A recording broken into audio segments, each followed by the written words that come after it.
জিহাদ জাতিগত দিক থেকে দুই প্রকার। শরীয়তের পরিভাষায় প্রথম প্রকারকে বলা হয় ইকদামি, যেটার বাংলা অর্থ হলো আক্রমণাত্মক জিহাদ। দুই নাম্বারটার নাম হলো জিহাদে দিফাই, আত্মরক্ষামূলক বা প্রতিরক্ষামূলক জিহাদ।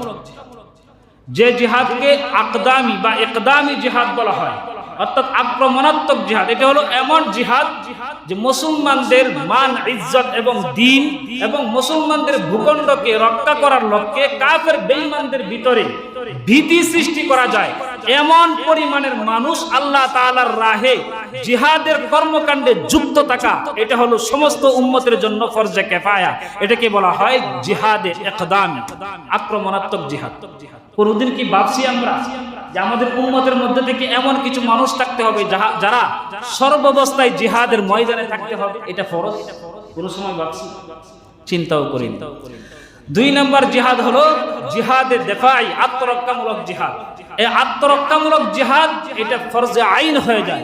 নামাজ যেমন প্রত্যেক ব্যক্তির উপরে ফরজ হয়ে যায় সময় আসলে পরে, রমজান মাস আসলে যেমন ভাবে প্রত্যেক ব্যক্তির উপরে রোজা রাখা ফরজ হয়ে যায়, ঠিক তেমনি ভাবে জিহাদে দিফাইও প্রত্যেকটা ব্যক্তির উপরে জিহাদ ফরজে আইন হয়ে যায়, ফরজ হয়ে যায়।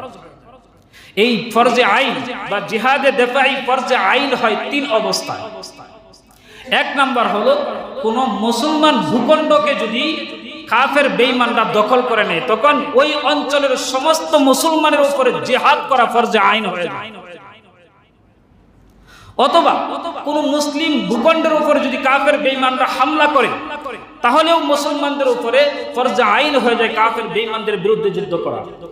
অথবা কোন কাফের বেঈমান যদি মুসলমানদের দেশের উপরে আক্রমণ করার উপক্রম হয়, তখনও কাফের বেঈমানদের বিরুদ্ধে জিহাদ করা ফরজে আইন হয়ে যায়। অথবা যদি কোনো মুসলমান মানুষকে, কিছু মুমিন মুসলমানকে কাফেররা বন্দী করে নিয়ে যায়, ওই বন্দী ব্যক্তিকে মুক্ত করার লক্ষ্যেও মুসলমানদের উপর জিহাদ ফরজে আইন হয়ে যায়। এটা হলো এক নম্বর সূরত, এক নম্বর অবস্থা। ওই অঞ্চলের সংশ্লিষ্ট সবার উপরে জিহাদ ফরজ হয়ে যায়।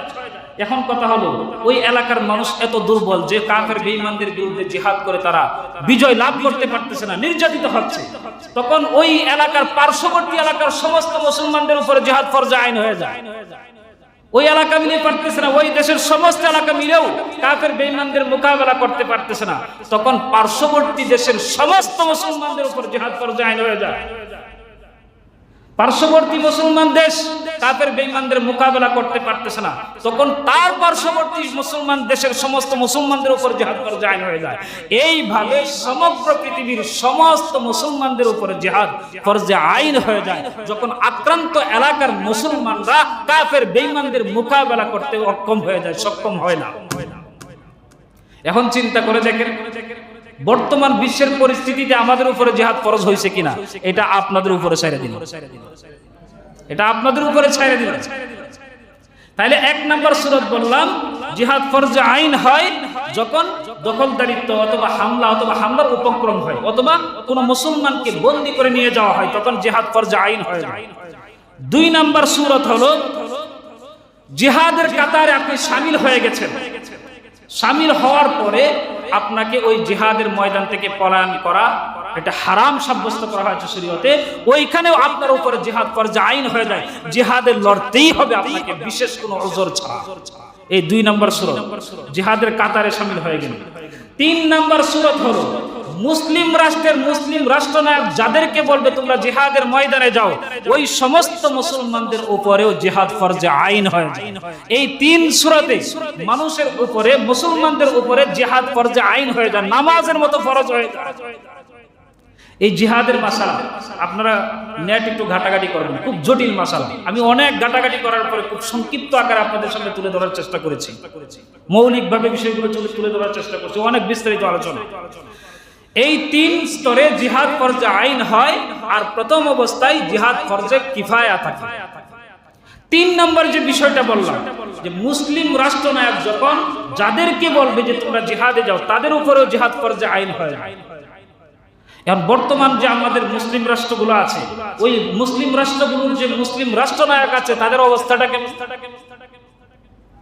মুসলমানদের, বিশ্ব মুসলমানের এই দুর্দিনে তারা কি মুসলমান জনগণ? তারা উল্টা এমন কিছু কার্যকলাপে লিপ্ত হয়েছে যে কার্যকলাপের কারণে মুসলমানদের ভিতর থেকে জিহাদের ন্যূনতম আগ্রহ পর্যন্ত থাকবে, এমন কিছু কার্যকলাপে তারা লিপ্ত হয়েছে। আরে এমন কার্যকলাপে লিপ্ত হয়েছে যে কার্যকলাপগুলো যদি জনগণের উপরে ছড়ায়া দেওয়া হয়, ছিটায়া দেওয়া হয়, তাহলে জনগণের মুসলমানিত্ব পর্যন্ত তাদের ভিতরে থাকবে না।